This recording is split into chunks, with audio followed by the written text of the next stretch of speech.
Conference 2025. Ladies and gentlemen, if you're excited, I want to see your excitement right in the comment section. My name is Nshom, and I'm so delighted to be your host for tonight. And of course, I'm going to be hosting you from United States of America in the beautiful city of Minneapolis. And guess what? Right now in Minnesota, it's pretty cold, and there's what we call snow. Did you hear that? We have snow. So if you don't have your blanket, you're in trouble. You don't have your thick pullovers, you're in trouble. And I'm not saying that the rest of the people in the world are in trouble, but I'm saying that if you're here and you don't have something to protect yourself from cold, bro, you got to do something about that. And so it's such a privilege to be alive in this season of the year, time of the year.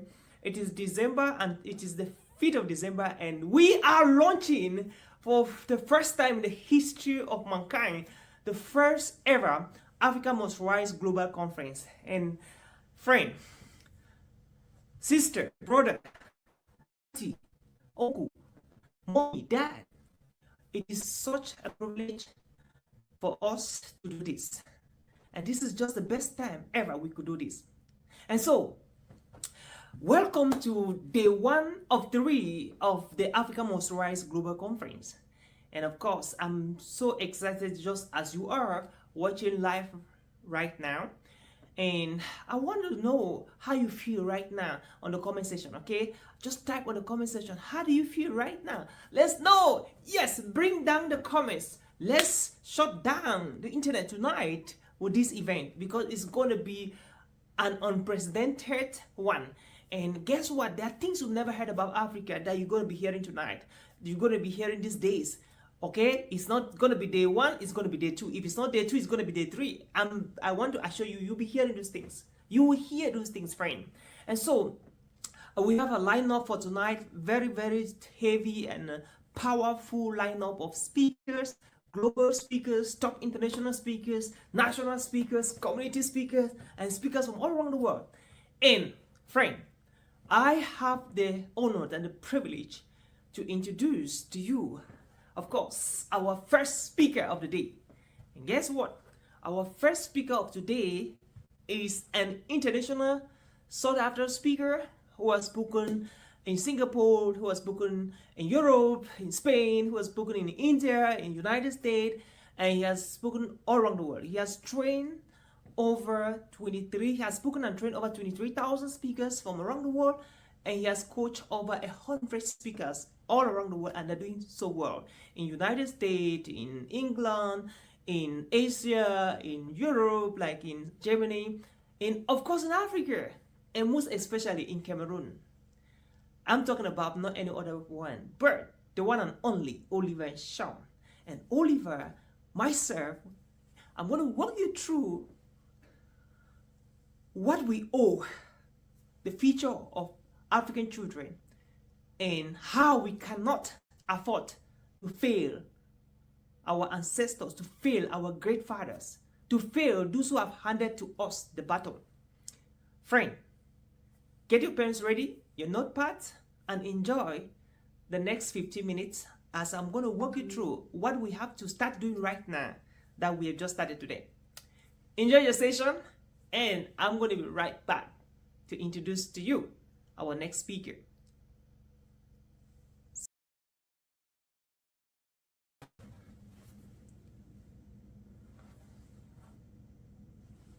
"2023 is a year I will never forget in my life. I had an opportunity to deliver a presentation at the Asian Professional Speakers Association, Singapore. And before I started my presentation, I asked this question. So I projected the picture of Africa, and I said, when you see this picture, which is Africa, what comes to your mind? What's the first thought that comes to your mind when you see Africa, or when you hear the name Africa? What comes to your mind when you hear the name Africa?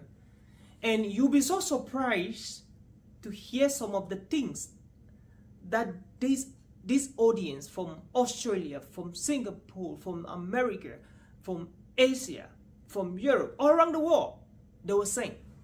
And so interestingly, one of them said, safari. Another person said animals. Another one said lions. Another one said monkeys. Another one said poverty. Another one said wealth, like riches. And when I was thinking through all those thoughts and the answers or responses from those, my people, I was like, we got a problem in Africa. I'm like, there's something we have to do. Our narratives have been taken away from us. And it is high time we take back the scripts that have been written about Africa by the West. It's high time we take away the scripts that other continents of the world have written about Africa and given us to play the movie. It's high time that we start rewriting the script that the world has given us about Africa. And now is the time more than ever in the history of mankind. And that is why wherever you are around the world, if you're an African child, an African descendant, friend, I want to let you know it is time for Africa to rise. And now is the time. You know why now is the time? It's because according to statistics and research, by 2040, everywhere you meet 4 people in the world, at least 3 of them will be from Africa. That's amazing. At least 3 of them will be from Africa, or they know at least somebody from Africa. And therefore, the world is aging. And Africa is growing younger every day.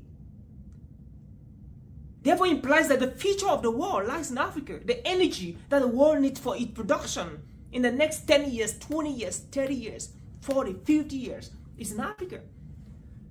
And how can we be the age of the future while we have allowed others to write the scripts on which we are using to operate?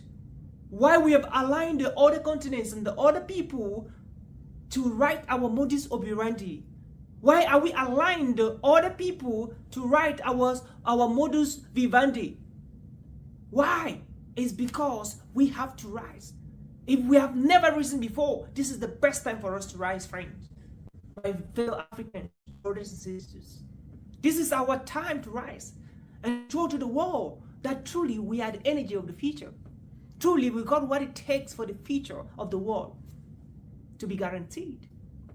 So in 2021, I had this very phenomenal experience visiting my mentor. So it is always in my culture to visit my mentors and assist them in the house churches. You know, when I was growing up, I love assisting them in the house church. So this fateful day, I left my house. I went and visited my mentor, Dr. Woloko Emmanuel, in Cameroon, in his house somewhere in Bamenda, the northwest region of Cameroon. And my duty that day was to help him and clean the yard. So I walked into his apartment. I greeted him and the wife and the kids. And I told him, sir, I came today to help you clean the compound. He looked at me and he laughed. He said, Oliver, that's interesting to know. And I got a machete. Some people can call that a cutlass, you know. So I went out and I started cleaning the yard, cutting the glass. And instead for me to start in front of his apartment, I went right down and started in front of his neighbor's apartment. I cleaned for like 3 to 4, 5 minutes, and he stepped out of the house. And when he stepped out of the house, he looked at what I was doing and he called my attention to something very important. He said, Oliver, when you are helping somebody, it is always good to start with the direct beneficiary. It is always good to start with the direct beneficiary. And what that means is that instead of starting right in his neighbor's apartment, environment or area, I ought to have started in his own door, so that if rain happened to fall I must have cleaned his own part of the veranda, his own part of the yard. Now, if rain falls and I've not cleaned his neighbor's own, that's not going to be a big deal, because I came there to clean his own yard. Out of a very good faith, not out of any negative thought, he got a valid point. That was a valid reasoning. And so what that taught me was that wherever I go, whatever I'm doing, I want to put first the beneficiary. And I'm asking myself, who is the person who can benefit from this service? The immediate beneficiary. The first person who can benefit from this. Why am I here now? Who is benefiting from this experience? Who is benefiting from my work here, from my services here, from these goals I am producing, from these books I'm writing, from this conference we're doing? Who are the immediate or the direct beneficiaries? And now, when you look critically, you will realize that what we're doing here today in the African Most Wise Global Conference, the immediate beneficiary are the Africans, us the Africans. And wherever you are around the world as an African, the question you should be asking yourself, be it in Canada, in America, in Asia, be it in Singapore, in Malaysia, in Europe, in France, in England, in Germany, wherever you are, ask yourself this question as a daughter of Africa, as a son of Africa, as a descendant of Africa. How am I benefiting Africa with what I am doing? Whether you're a writer, you're a speaker, you're an engineer, you're a pilot, you're an architect, whatever you are doing in whatever part of the world, ask yourself, how is this service benefiting Africa? Because it is time for Africa to rise. And we must rise, because we cannot afford to fail the next generation of African young people rising stronger, bigger, wider, and looking up to us. We can't afford to fail them. And this is a time more than ever in the history of mankind for us, Africa, to rise up and show the world that truly we are the energy of the future, and we cannot allow you again to give us the script that the world is going to use to read who we are. We have to change the lenses. We have to change the frames. And by that, we're going to change the narrative. So, my dear friend, today I came not just as a speaker. Today, I came not just as a convener or one of the conveners of the African Most Wise Global Conference. Today, I came not just as Oliver Nshom. I came as a generation. I'm standing here as an individual, but I am carrying a generation. I am representing a generation. I am representing not only a country, I'm representing not only countries, but I'm representing a continent, over 54 countries. That is who I am representing. And to every other person watching me right now, that is exactly who you are representing. And that is why in whatever you are doing, wherever you are in any part of the world, you have to be exceptionally good. You need to be excellent. So when the world can see your excellency, they will see the excellency of Africa as continent. When the world will see your exceptional skills and talents and capabilities, then the world will see the talent of Africa. And that is when Africa will rise. And for Africa to rise, you and I, we must do our job. We must take responsibilities. We must stop blaming and start taking action and taking responsibilities over the things that must change. For Africa to rise, we must stop asking ourselves, what is our nation, president and leaders doing for us? What is Africa doing for us? We must stop doing that and start asking ourselves, what can we do to our constituencies? What can we do to our counties? What can we do to our regions, to our province, to our countries? To add value to the young people looking up to us, to add value to the next generation, to the posterity, to add value to the siblings around us, to add values even to our parents, because we can't dare to drop the mic.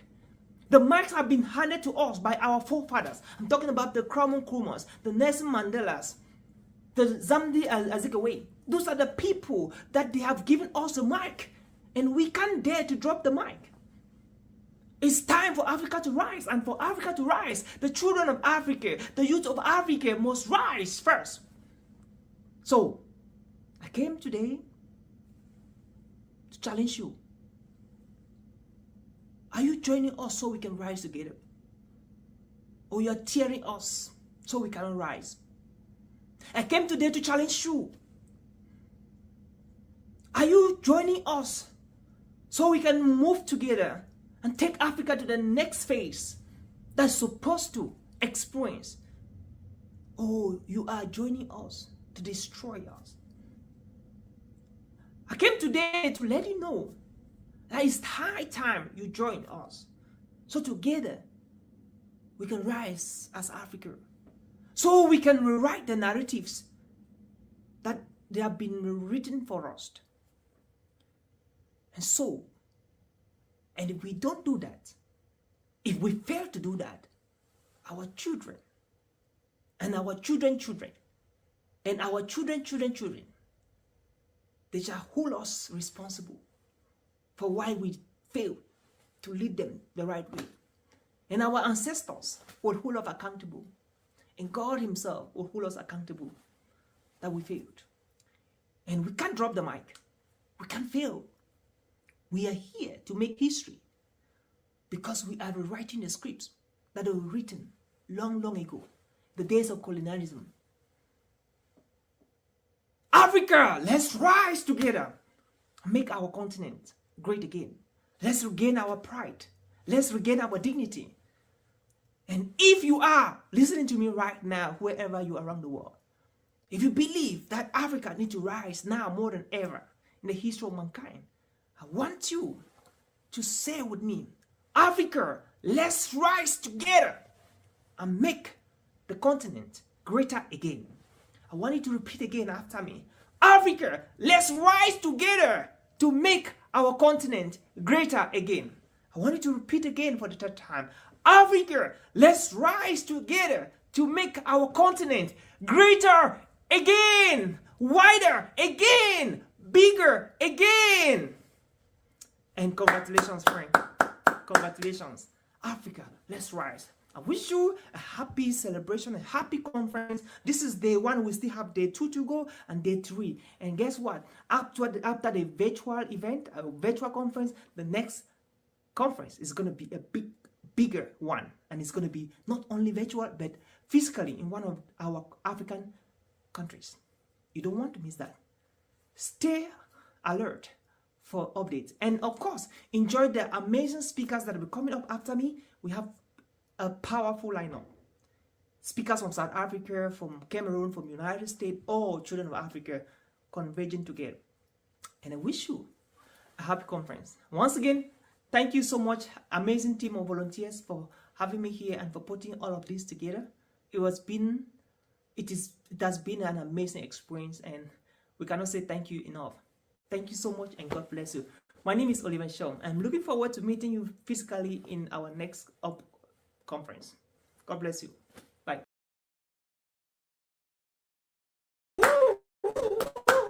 That was a great one, man. I want somebody to put the best emojis. Put your best emojis right there on the comment section. Type them down. Put them down. Let's go.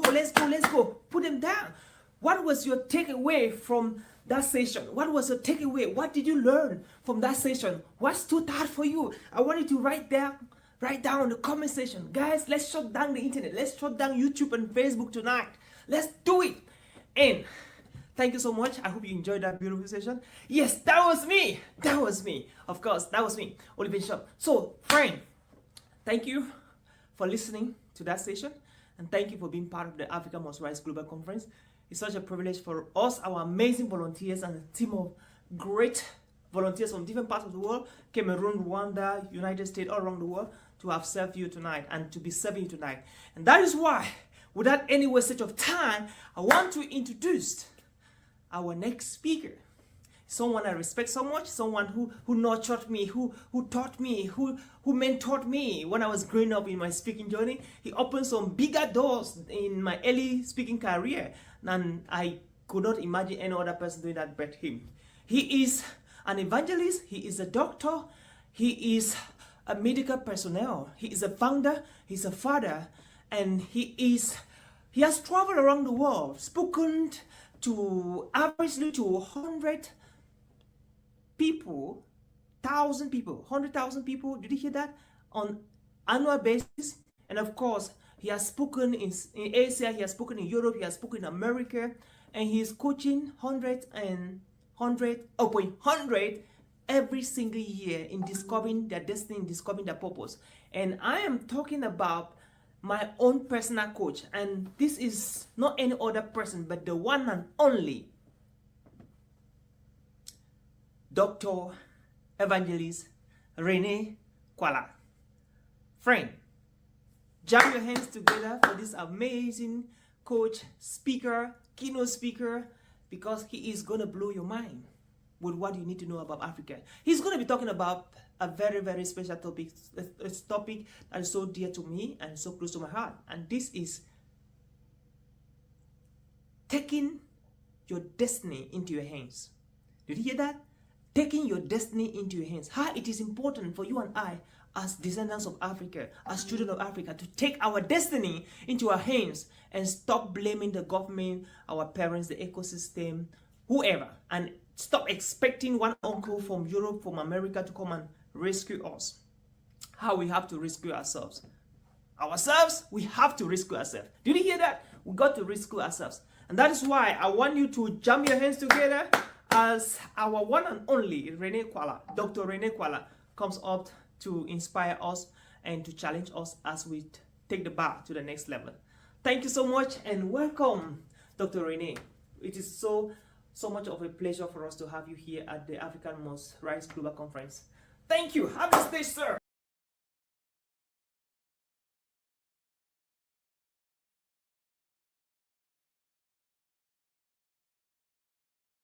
Into your hands as an African. So my name is Evangelist Dr. Kwalar Rene. I'm a social entrepreneur, a life coach, a public speaker, an evangelist, leadership trainer, and author, and the Chief Executive Officer of Africa, Nurture Africa Foundation. I'm so delighted to be part of Africa Must Rise International Conference for this year. I'm glad that you are there today. So my focus this year is taking your destiny into your hands as an African. What is destiny? Destiny means destination. That's the definition of destiny.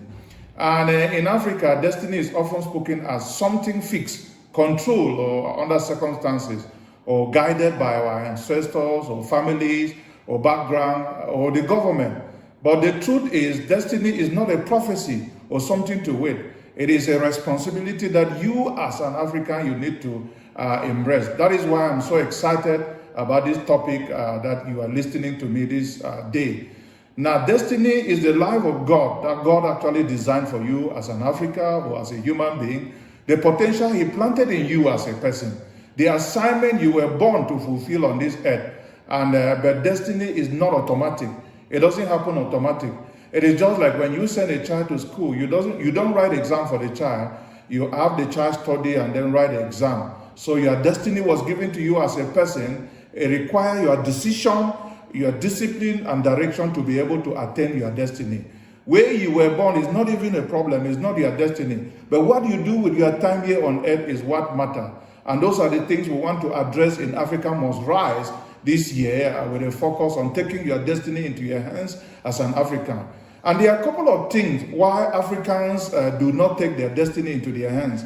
The first thing is culture, the way of our culture. Many people grew hearing things like, leave it to God.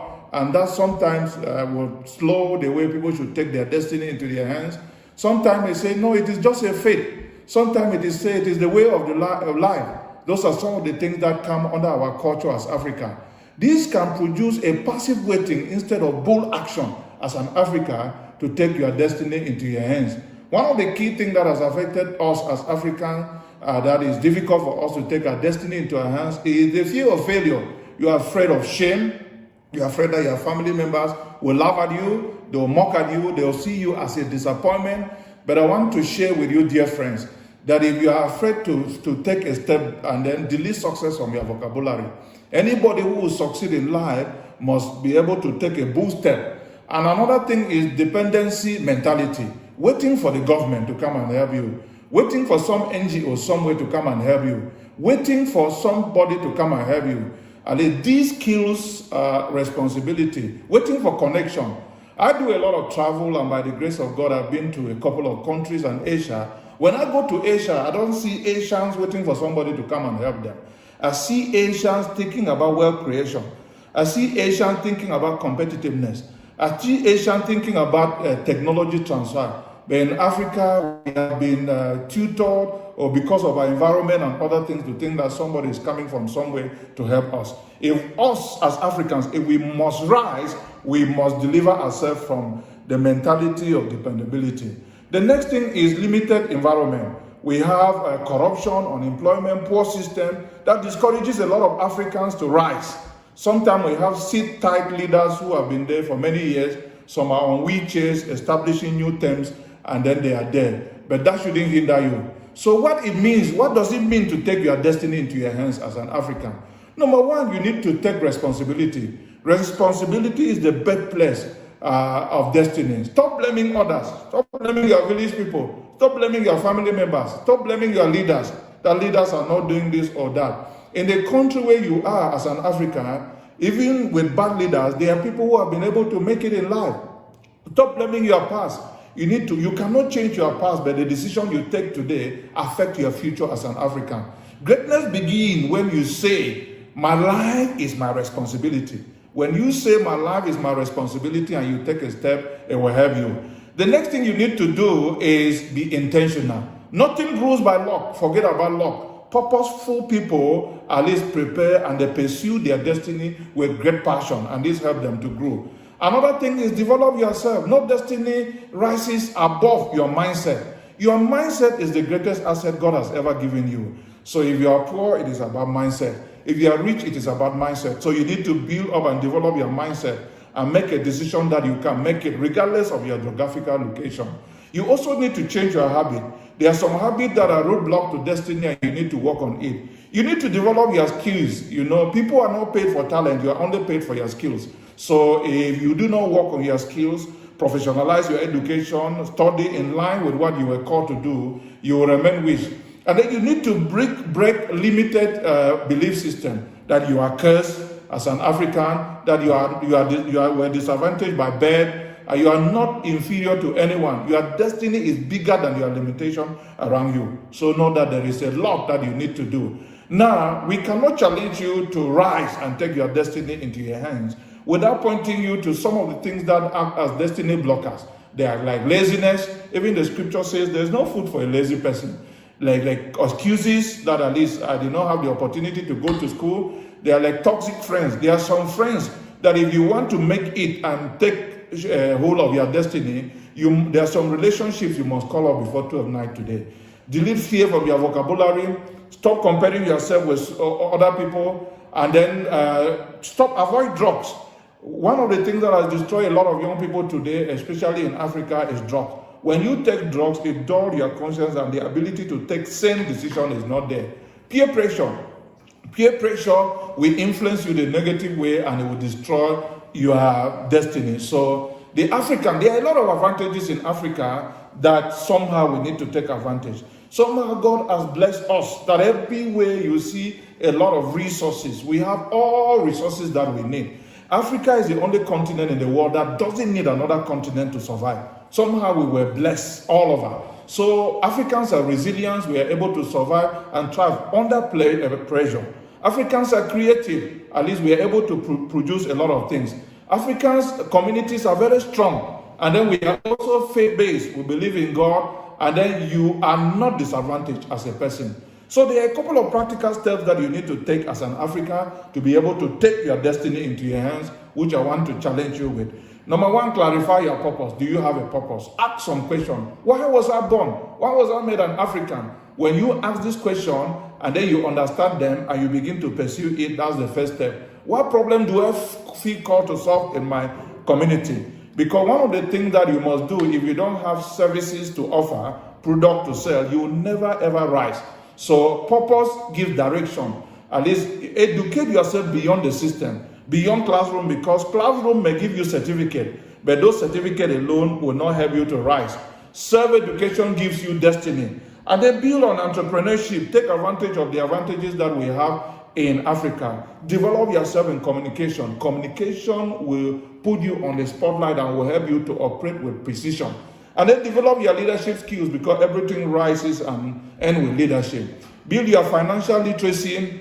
Be able to earn well, save well, and begin with the little that you have. And change your environment. Change what you watch. A couple of young people, especially in Africa, have destroyed their life with pornography, junk movie. Watch documentaries and things that will help to build your career. Change your conversation. If you are moving with guys who have different mindsets from yours, with junk mindset, you have to change it. And change certain habits that have been delaying you from growing. So find someone who has gone ahead of you, because people who have gone ahead of you, they can help you a whole lot to be able to grow. Find a mentor. Experts have said that when you work with a good mentor with a lot of experiences, they reduce your mistake by 50%, and this is something we need to build on. Build your relationship with God, because above all, God is going to give you the grace and unusual ability to be able to rise and take over your identity. This destiny is rooted in divine purpose. When you discover your divine purpose and you build a good relationship with God, you'll be able to rise. And then you need clarity, wisdom, and all of that. Now, we cannot end without giving you some examples in Africa who have been able to rise. They rose up even in our challenges in Africa. We have people like Nelson Mandela. There's nobody in Africa who don't know Nelson Mandela. He turned pain into purpose. He was in prison for 27 years. If he were like us today, would have said, no, I was marginalized and all of that. But he did that. We have pastors like Bishop Oyedepo, like Dr. Paul Enyenche, Joshua Selma, who use faith to build their global influence. Today they have universities, they have businesses, and they are challenging and building a whole lot in Africa. We have people like Chimamanda Adichie, who use storytellings to shape the world narrative. Today she is in the spotlight. Sometimes you see her writing even to the White House in the US. She has influenced the lives of many people as a result of storytelling. We have people like the richest African man, Aliko Dangote, through cement and business, salt and all of that. Today he is positioned with a net worth of over 20 billion US dollars. So you need to take responsibility and be there. So we want to challenge you through this Africa Must Rise conference this year, that as we take this presentation to the close, you need to take your destiny into your hands as an African. And this means you will get to a point where you will say, my future is in my hands, not in the hands of the government, not in the hands of my past, not in the hands of my family, not in the hands of anybody. It is my decision to make it in life. No prophet can take you or any prophecy to your destiny. No prayer can replace your responsibility. Because there are places in Africa where you see a bunch of young people who will just gather in one place, and somebody may deceive them to pray that at least it will increase their destiny. Prayer is not a wrong thing. We encourage Africans to work when it comes to work and pray as if everything depends on prayer, and work as if everything depends on work, and that will help you. So build on that. So as I come to the close, I want to give you this advice. Therefore, my advice to this generation, including everyone listening to me, in this African Must Rise conference, is that you need to seek for a mentor. Professionalize your education. Humble yourself to save. And when it is, go through the process. Don't skip the process. If you skip the process, you fail at the top. When you go through the process and when it is your time, nothing can stop you. Nobody can stop you. Do not be like some Africans who want to skip. They get rich quick syndrome. That will not create well. They want breakthrough without going through the process. They want breakthrough because of so many things that they've seen on the social media, fake prophet, and all of that. I want to challenge you not to get into all of that. So stay connected to God, because divine guidance at least will accelerate destiny. Seek wisdom and stay close to God. Go grab your destiny and know that your destiny is in your hands. Don't sit and be waiting for the government. Don't sit and be blaming your family. Don't sit and be waiting on any other person. Behave like the Asians who are thinking wealth creation, technology transfer, wealth creation, and competitiveness. And this will help you. I wish you the best as you enjoy Africa Must Rise Conference 2025. Thank you very much for being our guest. If you enjoyed the presentation, put up your hands. I want to see some emojis. If you enjoyed that, put your hands. I want to see some emoji in the comment section, okay? Now, after we have learned about what we owe, what we have to be doing, how to take our destiny into our hands, let's look at the future. Let's hear what Dr. Fongod Standley has for us. He's going to be talking about talking on the topic, the future has begun. What African youth need to know about power, cycles, and of course AI. What can we do about AI, power, and cycles to build the future that we have just begun today? Friend, Dr. Standley Fongod is a dear brother. He's an amazing entrepreneur, great politician, great reverend, pastor, minister of the gospel. In fact, he's all in one. He is into big time agriculture here in the United States. A few months ago, I was in his residence in Los Angeles, California, and we had fun. He took me all around the place, and we went to his farm and to his pear plantation. It was so fun, and I'm like, we need to have this kind of Africans live in America contribute back to the future of Africa and bring him back to Africa, because Africa needs him more than the America does. Okay, and so that is why Dr. Standley Fongod is going to be talking to us tonight on the topic, the future has begun. What African youth needs to know about power, cycles, and artificial intelligence. Jam your hands as we welcome the one and only Dr. Standley Fongod. Put your hands together, dear friend, as we receive our amazing speaker, Dr. Standley. You're welcome, and we're so delighted to have you tonight to speak at the African Most Rise Global Conference. It's such an honor and a privilege to have you here tonight, sir. All right, here we go. The stage is yours, sir. Yes, sir. Thank you. I wonder if I'm connected. Okay, I think I am now. Thank you so much, Mr. Oliver and the team, for inviting me. I think it's such a unique privilege to be here. Unfortunately, I'm outside of America. I'm actually doing this in Nigeria, and hopefully, my connection should hold. And I'm praying that it should. I have a system that is, I think, is a little bit resilient. So I'm quite grateful. The future has begun, truly. And what is important is that we, as young people on the continent of Africa, needs to understand the power that exists and the circles that be, especially when it comes to artificial intelligence. The blueprint for everything that every young African needs to basically harness needs to be in this age of intelligent machine. One of the most powerful things is that the moment we are standing on is not just an average moment. This is a moment that will bring us to a place where clarity becomes as important as anything else. Whenever you're watching, wherever you are basically listening to this conversation from across the continent, or you are on mainland Africa, or you are in the diaspora, I will want to pause and take a moment to just appreciate and thank you for joining in, but to also basically tell you that the time in which you are living in is a unique time. You were born in a unique time. You were not born in an ordinary time. You were born in a set time. And the reason for that is because you were born in a moment in history where history literally is shifting lanes. History is moving from where we are, from where we used to be, to where it is that we are moving in right now. The rule of power is changing. Machines are now learning. Nations are being reordered, and all empires as we know it are actually shaken. New ones are being formed. This is not just the future problem. This is not tomorrow's issues. The issue is this is the prediction. And the prediction is that it's happening now. We are living at the time where everything we ever thought could happen, it's happening. It's happening now. Life as we know it is changing. The future has begun. And African youth, I tell you the truth, are not late. African youth are embracing the moment. African youth are early. They are early to the party, and they are early, to this whole entire shift that is basically taking place.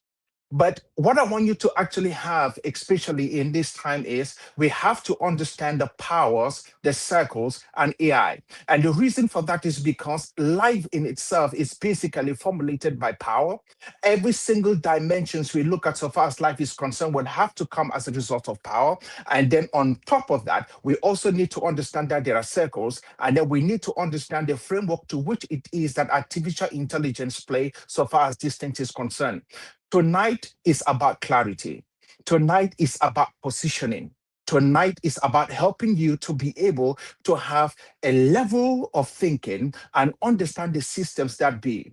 Not just about survival, not just to hustle, it's not just about motivation. I'm not just trying to get you from to be hyped up about what's possible. I want to tell you what's actually happening.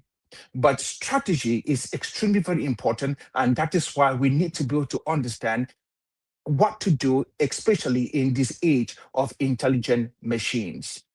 How do we really move? And how does power absolutely change the face of things?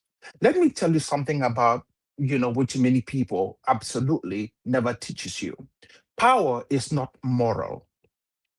I hope you get that. Power has nothing to do with morality. Power is not emotional. I hope you understand that. Power is not fair. Power moves through these five pillars: money, technology, it moves through organizations, it moves through narratives, and obviously it moves through scale.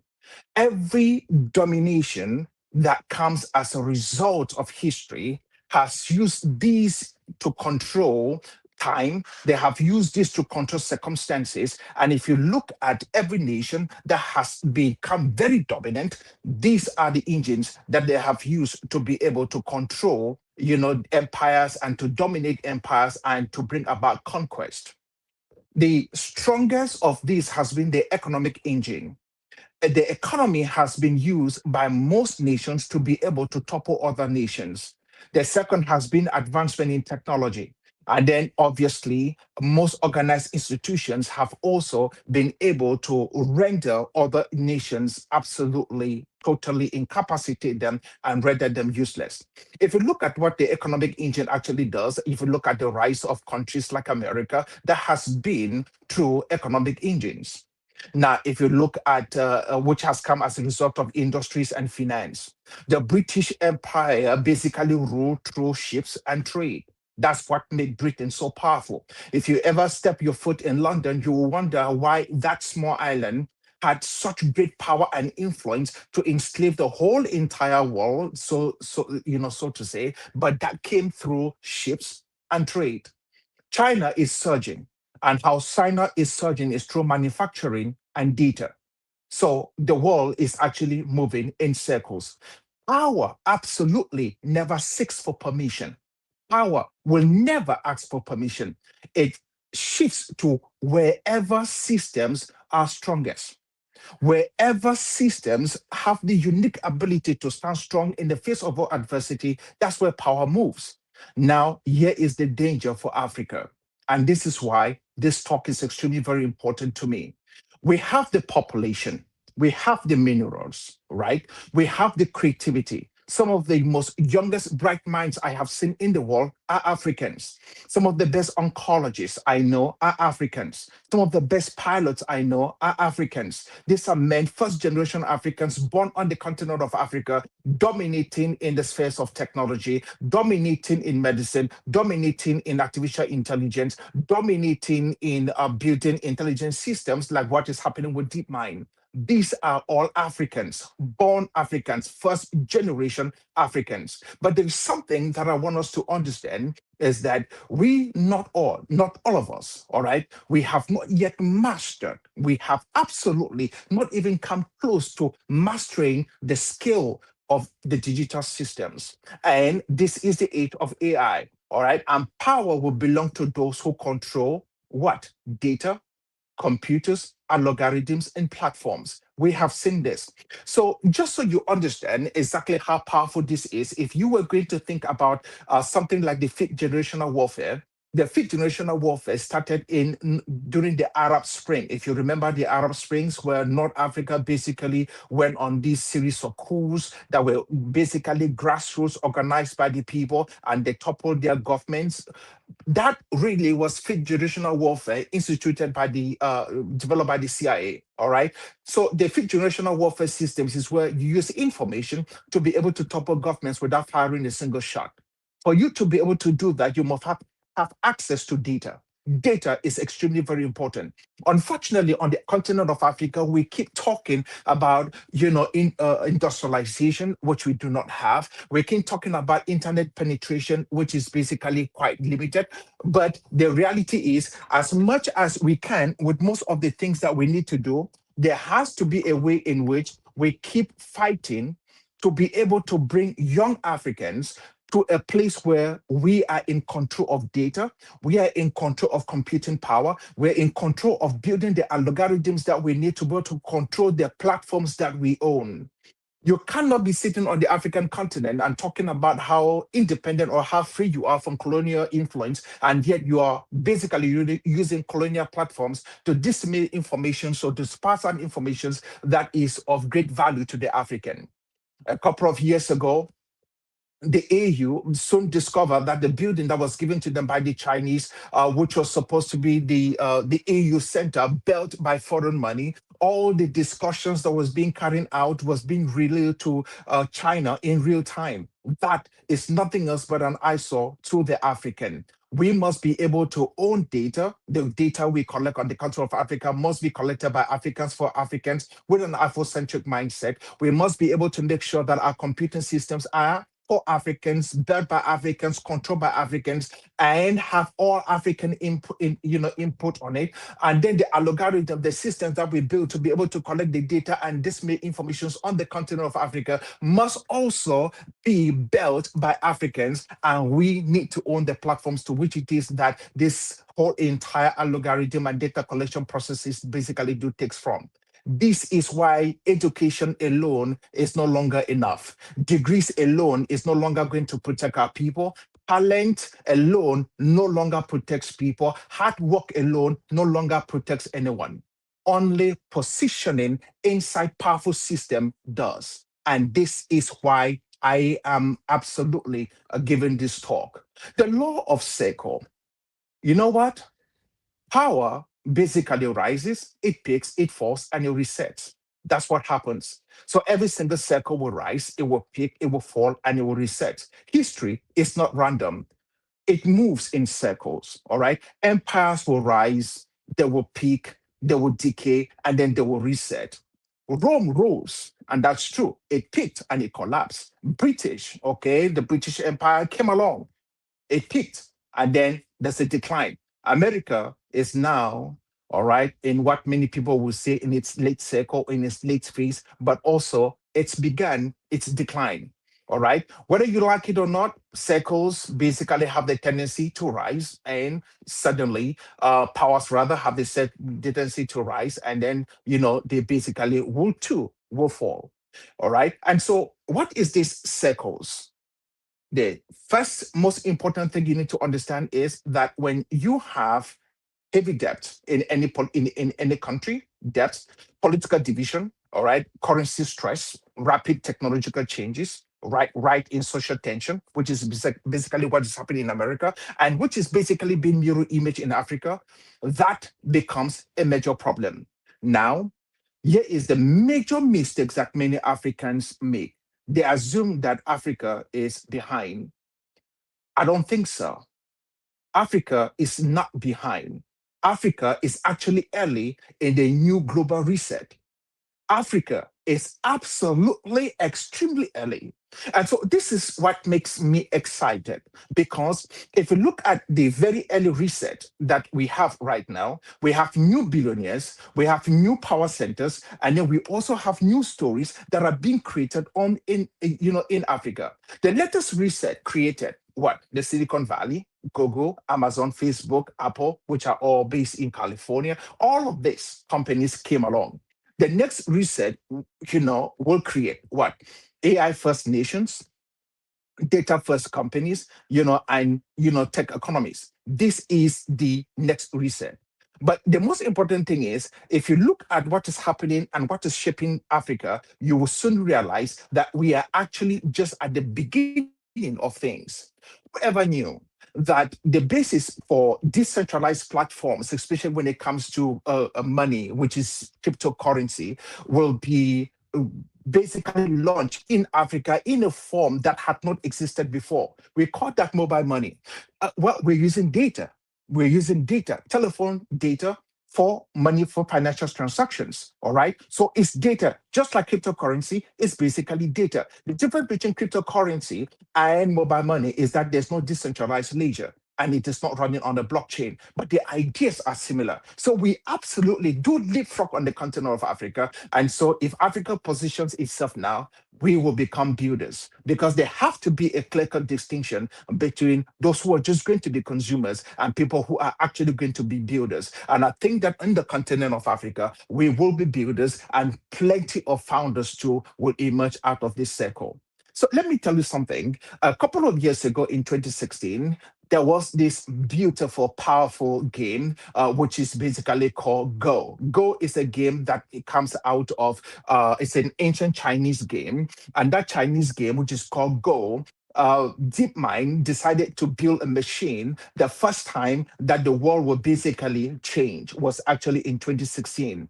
This is totally unknown to most of us because probably we are not in the tech space. But the world changed in 2017. What you see right now actually began in 2017. It was one move number 37. It turned out that DeepMind, a company that was, working on artificial intelligence, decided to create a game that was going to, a system that was going to play the oldest known game.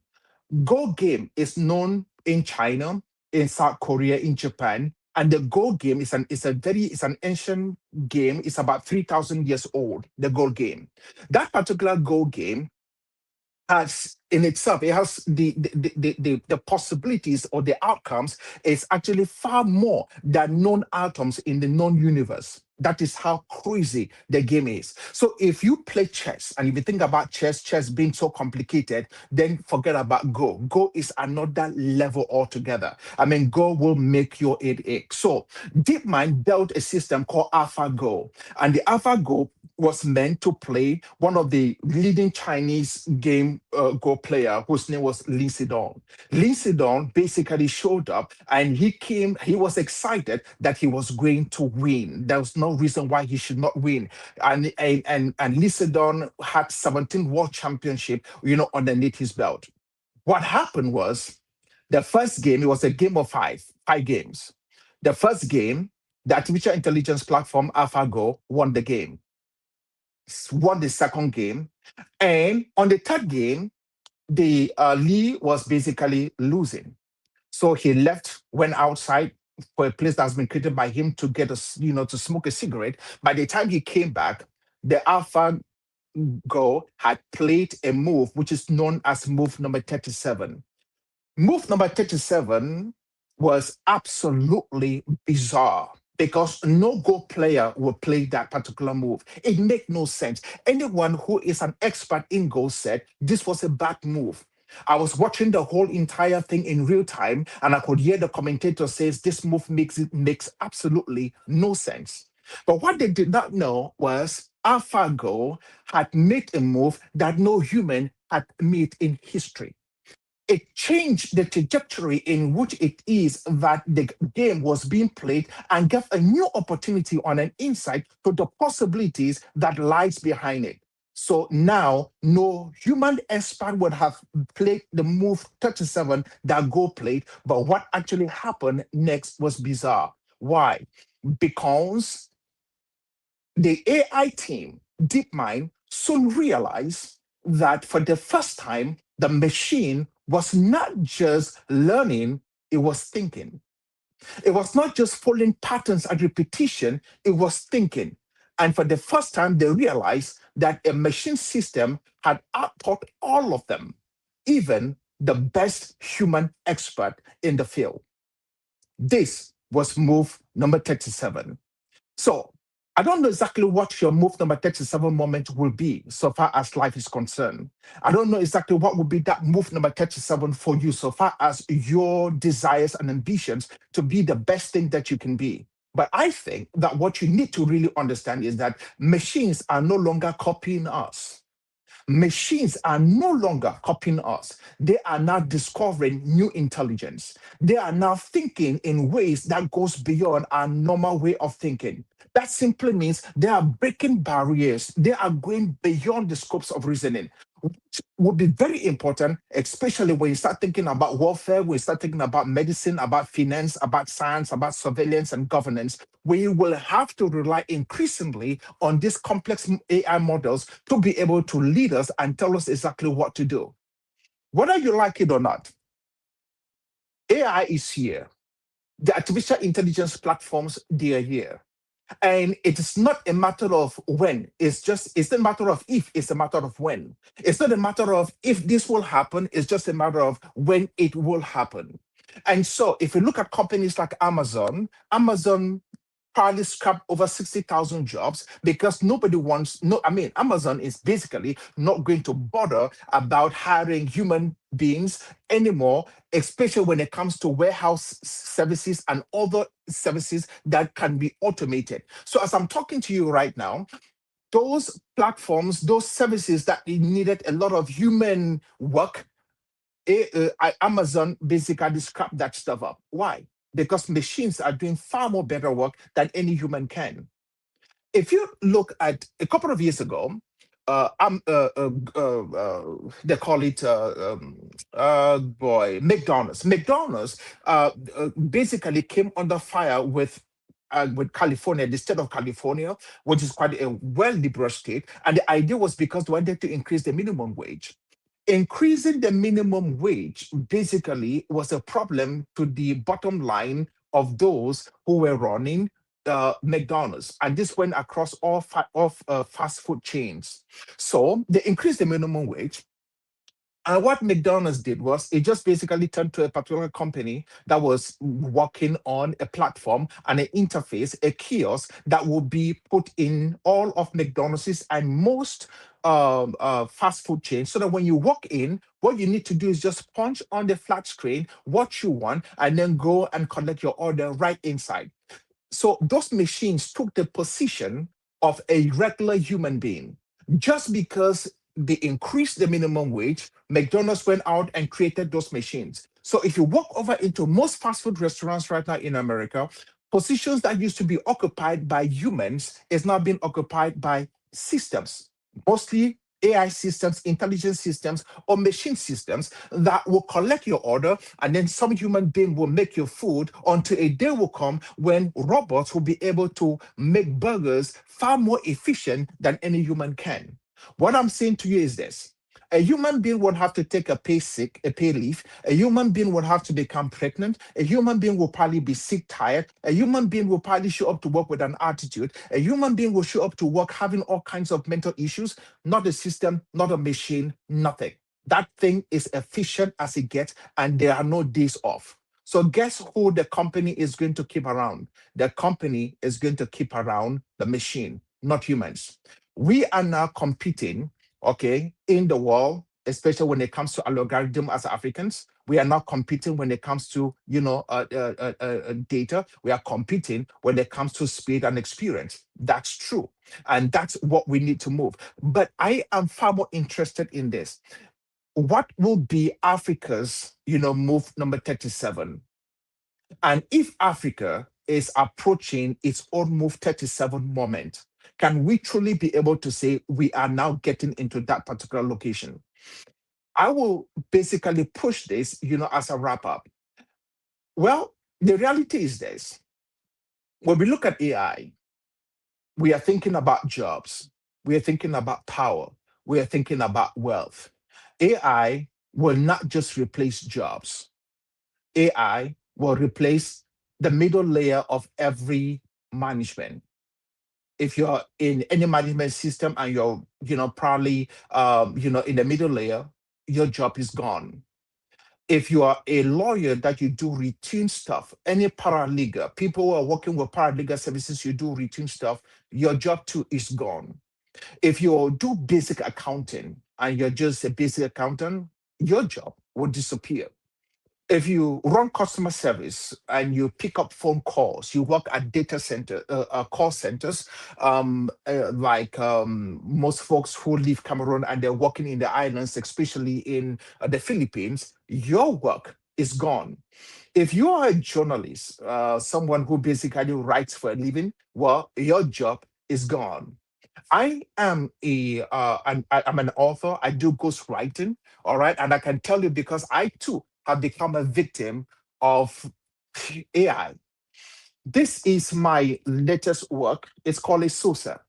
It took me about 7 years to complete this work. It's a novel.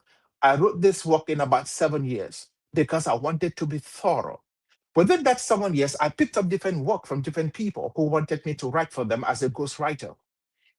The same people who came to me and I was negotiating prices with them because I thought that I didn't really want to do it. So I get them some prices that they will not pay. Now they have like 5 or 6 books in the market. Why? Written by ChatGPT.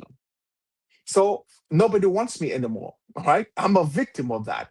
If you're somebody who basically just you're some portion, you just do some basic works of as medicine is concerned, it's maybe some doctor somewhere in some neighborhood and whatnot. Trust me, it's just a matter of time until you become totally useless. Your job too will disappear.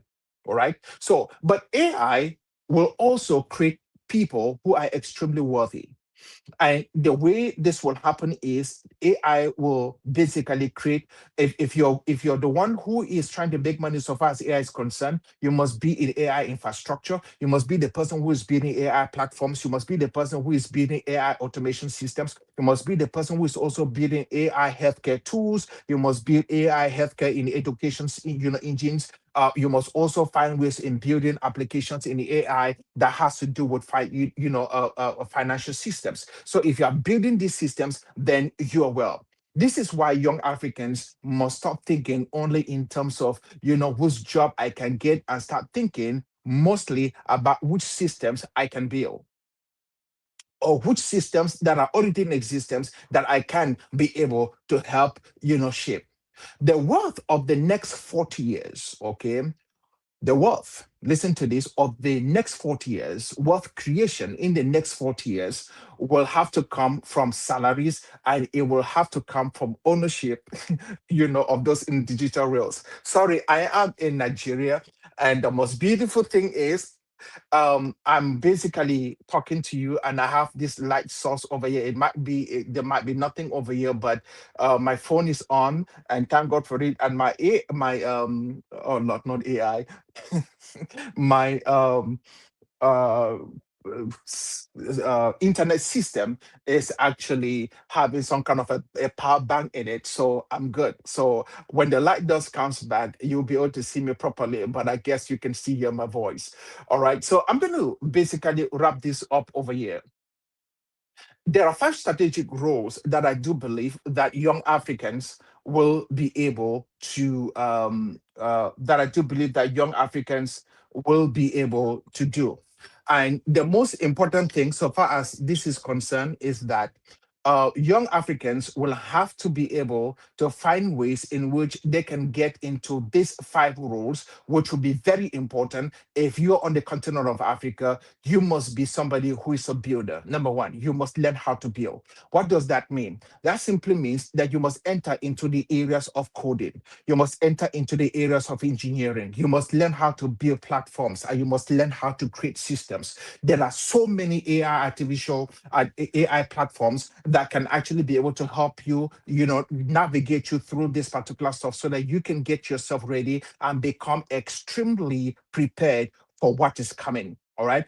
And then secondly, there has to be a way in which you also begin to learn on how to basically operate these systems. You must find a way to become an operator, all right, within this particular stuff, so that you can find yourself to run some kind of a supply chain. You must be able to execute a different infrastructures, and you must be able to manage logistics. This will be extremely very important, and the reason for that is because this stuff will still be around no matter what. You must be somebody who basically learn how to be able to organize and work on capital. Capital will have to be the key. You must be able to learn how to raise money. All right. You must be able to learn how to structure funding. You must be able to learn how to manage investments and capital flow. Part of my work, part of my PhD work is capital funding for small to medium-sized enterprises in sub-Saharan Africa. And the reason for that is because we need to fully be able to understand what the limitations are so far as capital needs in Africa are concerned. Then there has to be somebody who basically work on policy architecture. One of the things that I have done is to be able to set up an a blockchain and AI intelligence platform, which is supposed to be more of a Magna Carta for the laws that govern artificial intelligence creation and its policies and how it shapes us on the continent of Africa. We need to be able to have these platforms. We need to be able to have some kind of sovereignty on the data that is being generated on the continent of Africa. And then the last most important thing that we need to do is we must be the people that basically shapes the narratives. What I'm saying to you is this: we need to be people that control the media. We need to be people that control culture. We need to be people that control our belief systems. We have to be individuals who basically will be the folks that shapes the way in which Africa and the world thinks about Africa. So Africa needs systems of thinkers, people who will be able to put us together and be able to build platforms that will allow us to shape the narratives. When people look at Africa, let them look at Africa because somebody within us has built systems that thinks like that thinks like an African with an Afrocentric mindset, so that we can be able to push Africa's Afrocentric perspective to the rest of the world, without allowing the world to tell us exactly who we are as a people. And I think that this will absolutely be very good. So thank you for the time in which I know we 15 minutes have gone way past that, and I was supposed to do way more than that, but I think that is not fair for the other speakers as well. And basically, I'm only hoping on my internet too, it looks like it might not be holding a little bit more longer. So I have to end this over here. But thank you so much for having me. And I want you to fully understand that you are really born in such a time as this, and that the beauty of your life has literally come, and who you are is nothing else but a wonder in the making. So let your move 37 moments basically occur now. And I want to make sure that by the time your move 37 moments occur, you know that you were born not just to live, you were born to shape and push our civilization forward. Let the sands of Africa, let this let your footprints be found, okay, on the shores of this continent. Let civilization know that you came by. Let our mothers, our fathers, the story that will be told 10, 15 years from now, 20 years from now, 100 years from now, let the stories be told that you came by, because I believe in you, and I believe that you have what it takes to be able to shape each and every one of us and bring us to the place where we have to be. This is our Move 37 moment. This is Africa's time. This is who we are as a people. Thank you so much. Godspeed. Be the best version of yourself. Rise, rise, rise. It's Africa's time. It's our time. This is our moment. Thank you.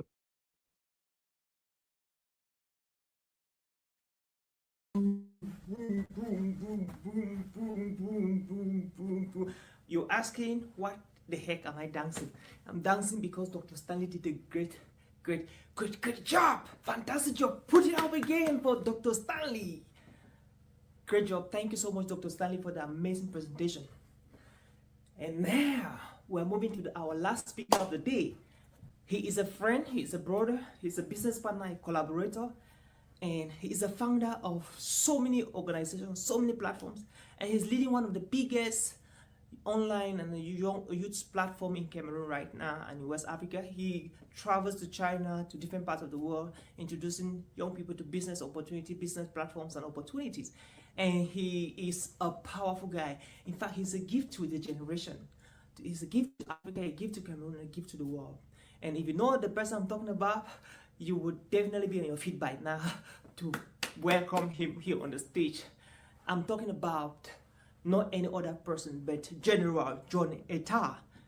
And General John Etta is going to be walking us through how we can adapt during difficult moments, how we can develop grit, resilience, focus, determination to get our goals achieved. Friend, join me and put your hands together as we welcome not any other person but General Mr. John Etta. Put your hands together as we welcome our gentleman.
In.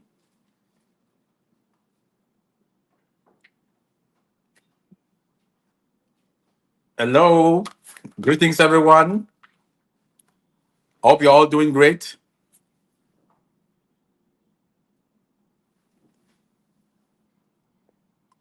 Please, I want to know if you're getting me.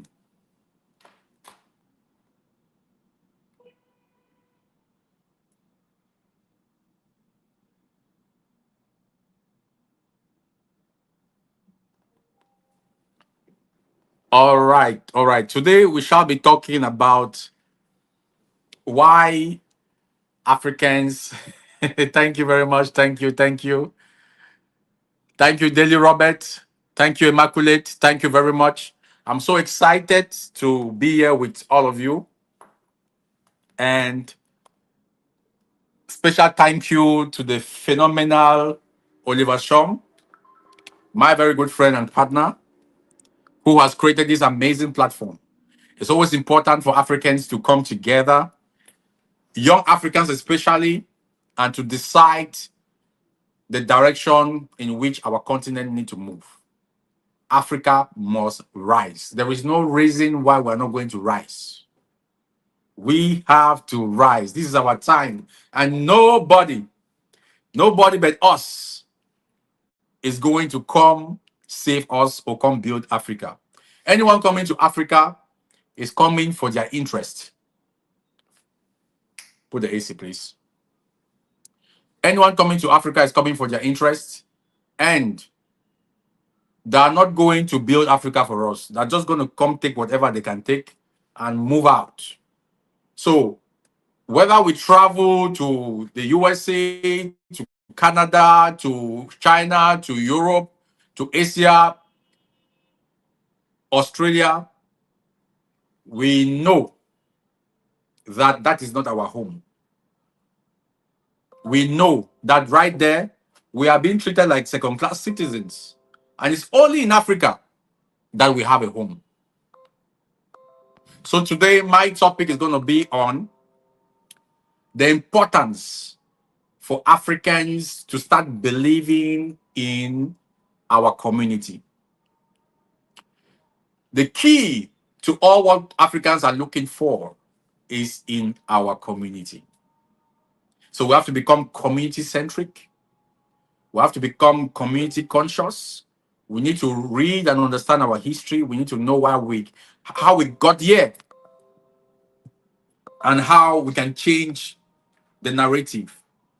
We have to thank our forefathers, our ancestors, and those who came before us, because it's thanks to their struggle that we are here today. They had to be successful, they had to be triumphant for us to be here today. They did all they could possibly do in that time, according to the potential and awareness and consciousness they had. So we have to be grateful to them, without which we will not be able to leave a meaningful legacy for those who are going to come, after us. If we think we are smarter than our forefathers and they did not do anything, that is the beginning of our downfall. There is a saying in French, c'est dans tes racines que tu trouveras la force de mieux comprendre. It means that it's only in your root that you understand the power to understand where you stand and where you can go, both the past, the present, the future.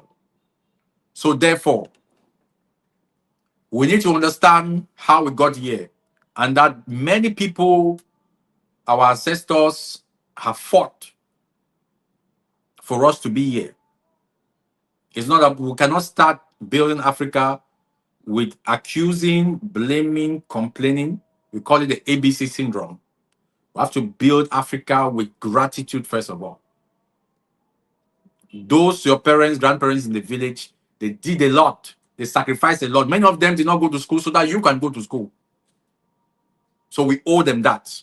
So upon this backdrop, this foundation, that the new generation of Africans are rising. And that's why we have great leaders like Oliver Nshom, who has come with this powerful initiative to bring 10,000 Africans from across the globe together. Let me start by saying that we have 1.5 billion Africans currently resident on the continent. We have almost, the data says 270 million to 300 million Africans scattered all over the diaspora. We have more than 40 million African Americans resident in the United States of America. That community that you see, those are our brothers and sisters. And we have not done a very good job to reconnect them back to the roots, to the motherland. 40 million Africans in the United States. Why am I talking about them? Because they represent the role model of every Black person. If you want to talk about the most accomplished major personality, it's an African American. The most accomplished banker is an African American. It's only when it comes to the most accomplished entrepreneur that you will see Dangote, which is something good. But in every field, basketball and every other thing, music, you had Michael Jackson, the African Americans represent what I can become. So why they have a very high level of confidence, they have very low self-esteem because they have not been reconnected back to us. Why us on the continent we have a very high self-esteem, we have low confidence. So if you want to know what you can become, just look at an African American who is already excelling at a very high level in that thing that you want to be. That is the potential you have. All right? So the African American population represents that. Now, the African diaspora, more than 250, 270 million people, is a massive economy. Now, talking about the Africans resident in Africa, they are looking on us and are counting on us to create the situations, the conditions for them to come back and invest. And how can that happen? It is when we start mobilizing ourselves. When we start mobilizing ourselves, when we stop saying, just give me the remote. When we stop saying, that, oh, I'm better, when we stop tribalistic, ideas and approach to life, when we stop being individualistic, when we go off the board to start thinking about the collective interest, the general interest. Because when we look at most people, most Africans, we realize that we are all about ourselves. Very few young leaders are emerging, like, our leader here, Mr. Oliver Shom, thinking about the collective interest and the collective well-being of, our people. We have many of them across the continent. For example, in Uganda right now, there is a young man, I don't know if it's the third time he's going for presidential election. He's called Bobby Wine. He used to be an artist, but he's shaking the nation of Uganda. And it's against a ferocious dictator and his clique, just like in my country here. And we have all abandoned Bobby Wine to himself and his people, to be trapped in that situation. Same thing happening in Cameroon, same thing happening in other African countries. Do you guys know if the African youth were mobilized, would have supported Bobby Wine and he would have won? He's winning actually, but he's been winning always and he's been rigged. And there is nobody to fight for him. That's just an example. So you will sit in Cameroon or Nigeria or Ghana and say, oh, that's Uganda. You don't know that if Uganda emerges, you emerge. By the way, it's a disgrace that we have 55 African nations. Now, let's call these nations our small villages or neighborhoods. We have one African nation. And that's why I love this conversation, Africa must rise. This is just the beginning. We are going to have a series of conversations, a series of talks to ignite our collective consciousness so that it doesn't end with just the conversation. It should be translated to actual projects that are structured right to the grassroots, right to the kindergartens of our children, right to transforming the script, right to rewriting even the Bible from the African perspective.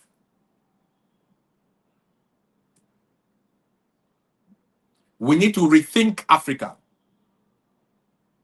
Today is the first time I'm coming on this platform, and I don't want to go specific because my area of expertise is finance, real estate, and personal development. But I want us to have a collective and a general understanding of where we are as a people. We are at the bottom when it comes to this, where the civilization of the world is going. If you go to China, I'll be going to China maybe next week for the fourth time. And we are working to open China to as many Africans as possible because you need to go and see what is happening in China. Traveling is the best form of education. Let's push young Africans to travel the globe. Let's go dominate the globe. Let's go learn. Let's go explore and bring the best of ourselves, the best of the experience, best of expertise, best of knowledge, best of connections back into our country, into our continent. It all begins with the consciousness that as Africans, we must think that we are one. We must understand that it's only through our togetherness, Ubuntu. You are there, you exist because I'm here. And together we can move mountains. Alone, I can do just so much. But together we can do 10,000 times, 1 million times. Let me give you guys a practical example. I'm a founder of a microfinancial institution. And in that, we have a community behind it called the John Etta Family Capital, popularly known as the JFC Army. Every week, we save just $2, 1,000 francs CFA. When 1,000 of us save just 1,000 francs, it becomes 1 million francs. That's like $2,000. That's the power of community. And that money can be plowed into an investment, and that investment is generating using economies of scale. and it's being reinvested back into the community. The members of the community can now solicit for loans and go start businesses or grow their businesses, or they can put it in their education, learn skills, or they can put it in developing landed properties. We are right now currently raising a 1.6 billion francs fund. That's like $3 million fund. And we're having our first anniversary where we are launching that on the 17th of January. These are the kind of things we are doing. This is just, a micro perspective of what is possible when young people come together. And we are running this as a pilot study, as a research, so that we can share this with all our brothers and sisters in Africa to emulate. Recently, just a few days ago, something was introduced in the United States called the Trump account. The United States has become so powerful in the way they think. Trump is bringing new policies and reforms that is so mind-blowing. You guys know about the research about universal basic income and universal basic investment. Andrew Yang was running on that research, and I was also running a research called community basic capital, and that's what we're implementing in the JFC. These are perspectives of how to create wealth for everybody, because we should give everybody a level playing ground for them to have at least the necessary basic capital to start life. Poverty is man-made. There is so much abundance in the world. So with an abundance mindset, this is what the US is just adopting just recently, a few days ago. The Trump account. Every child born in the US is being credited with $1,000. And this money is being invested in the S&P 500 in the stock market. Now, by the time that child gets to 18 years, that child has, I think, $150,000 in their name. And in investment, experiencing the compound effect over time. By the time the child gets to 35 years old, the child already has $700,000. That is already a millionaire in dollars. Automated, without you doing anything. Without you doing anything. You see what is possible in the world now? Because with the advent of robotics, AI, Internet of Things, blockchain, everybody will not be able to have a job. Robots are going to be working. Everybody cannot be an entrepreneur. So what is the future of the next generation of human beings that are going to exist? If only a certain few are actually the ones owning all the multinationals, all the Fortune 500 companies, what become of the masses? If just 100 people own more than 40% of the world in the world, what become of the 99%?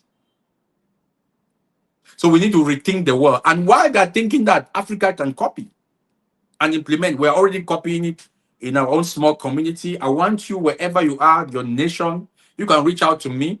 I can give you findings, research, the mistakes we've made, the successes, the challenges, and the prototype, what has worked for us, the blueprint for you to implement in your various communities. But let me tell you what has been the foundation of our success. Number one is the belief in the Almighty God. Number two is the unifying vision that we have for all of us.